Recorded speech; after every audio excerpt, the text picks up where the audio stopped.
สวัสดีค่ะนันนวนะ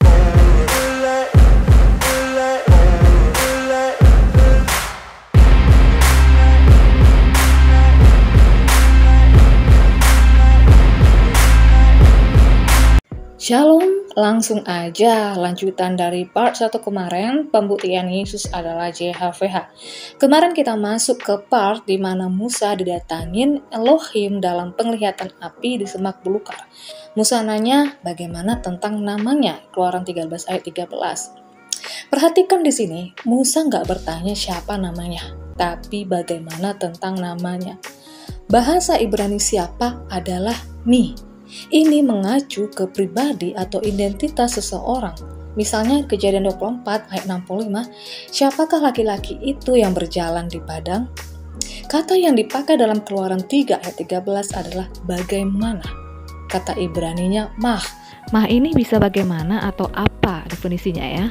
Ketika kata ini dihubungkan dengan nama, misalnya apa namamu, ini lebih menanyakan karakter atau kualitas diri orang tersebut. Nama Tuhan atau YHVH itu sudah dikenal oleh para bapa leluhur. Di Keluaran 6 Allah bilang sudah menampakkan diri ke Abraham, Ishak, Yakub. Tapi dengan namaku Tuhan atau YHVH yang sudah diketahui mereka itu, aku belum menyatakan diri. Kira-kira gitulah ya. Kapan pertama kali nama Tuhan atau YHVH dipanggil? Keluaran 4 ayat 26, era Enos. Waktu itulah orang mulai memanggil nama Tuhan atau YHVH. Budaya Timur suka menghubungkan sifat dengan nama. Misalnya Nabal, artinya bodoh. Nama bisa juga berarti pribadi orang itu sendiri. Ini agak beda polanya dengan kita ya orang Indonesia. Kalau untuk mereka, nama itu bisa pribadi itu sendiri. Setiap nama-nama Ibrani adalah kata-kata dengan arti.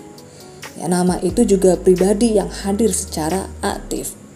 Coba kita lihat Yesaya 30 ayat 27, terjemahan LAI. Tuhan datang menyatakan dirinya dari tempat yang jauh. Bahasa Ibrani Tuhan di sana, Yesaya menulis YHWH Sem atau nama YHWH. Kenapa Yesaya nggak bilang YHWH saja atau Tuhan saja yang datang, biar lebih simpel. Di dalam pemikiran Ibrani, nama itu juga adalah pribadi orang itu sendiri. Waktu Allah datang ke Musa itu dengan satu misi.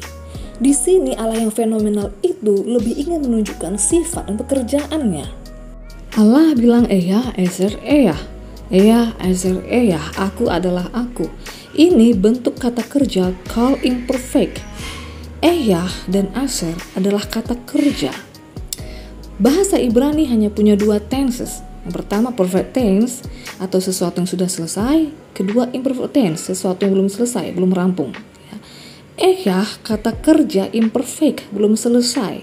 Kan tadi Allah punya misi ya untuk pembebasan bangsa Israel, dan next kedepannya pun Allah punya misi untuk penembusan manusia. Azer bisa diterjemahkan which, who, what, because. Secara gramatikal atau tata bahasa, pangkal call digunakan dalam pengertian mengekspresikan suatu tindakan.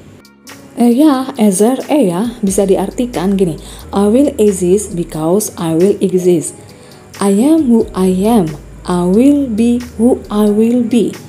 Jadi kalau umat seberang atau saudara sebelah sering masukkan pahamnya, oh Tuhan gak mungkin menyerupai makhluk ciptaannya, Tuhan gak mungkin jadi manusia. Listen, salah satu pengertian Eya, Ezer, Eya adalah I will be who I will be. Allah mau jadi tiang api, mau jadi tiang awan, mau jadi api, mau jadi manusia, ya suka-suka dia. Allah mau jadi Brad Pitt juga sekarang bisa, ya terserah dia. Cuman apa tujuan teologisnya?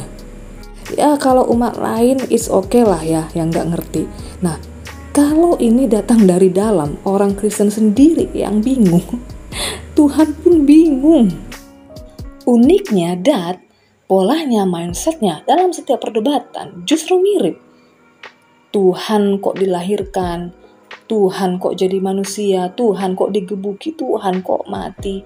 Ganti aja kata Tuhan itu ke Allah atau Bapa. Jadilah dat. Kenapa pengertian Eya, Ezer, Eya ini bisa ada beberapa? 1. bahasa Ibrani itu dinamis ya. Dua, kita itu nggak bisa menerjemahkan satu kata Ibrani ke satu kata Inggris dan menyampaikan seluruh pemahaman Ibraninya. So, waktu Allah menyatakan dirinya ke Musa, Allah ingin dikenal sebagai pribadi yang aktif. Nah, yang perlu kita tahu juga ini jadi note penting ya. Di dalam pemikiran Ibrani kuno itu, hanya sesuatu yang bisa dialami baru bisa dikatakan eksis atau ada. Ya, bangsa Israel mungkin tahu nama YHWH, tapi belum mengalami eksistensinya secara pribadi. Masuk lagi ke salah satu problem teologi adat. Jadi di sini ada komentar dari salah satu teman Facebook saya. YHWH itu sudah ditetapkan sebagai nama Allah untuk selamanya. Allah tidak pernah bernama Yesus, jadi tidak mungkin diganti dengan nama Yesus. Jadi ini salah satu teman ini bukan hampir, memang mirip dengan banyak orang dat ya, yang pegang term Allah Firman dan juga Allah Roh Kudus. Padahal nggak ada di Alkitab ya yang ada Firman Allah. Jadi Allah Bapa itu namanya YHWH, Allah Firman atau Allah Anak namanya Yesus. Ya, mereka bedakan Firman atau Logos dengan YHWH atau Bapa. Kalau di dunia perdangdutan itu ada trio macan, di dunia dat ada trio Allah.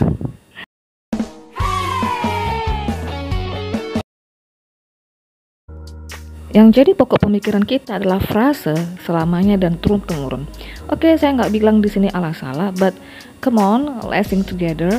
Gimana kira-kira Anda memahami dengan ayat-ayat di Imamat yang juga ada kata selamanya dan turun-temurun?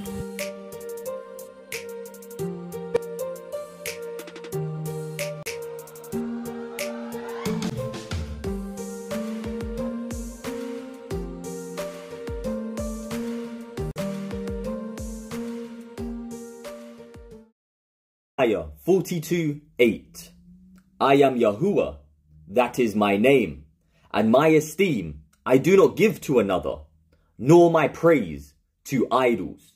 So the Most High Yahuwah, in the Old Testament, the creator of the heavens and the earth, he does not give his esteem, his glory, his praise to anyone but himself. Interesting. Well, let's go to the New Testament and listen to the Messiah speaking, the Word who became flesh. And now, O Father, glorify me together with yourself, with the glory which I had with you before the world was. What? So the Messiah is claiming to have glory, to have the esteem of the Father, claiming to have the esteem of Yahuwah, claiming to have this glory and this esteem before the world was even created? Who does this guy think he is? Interesting.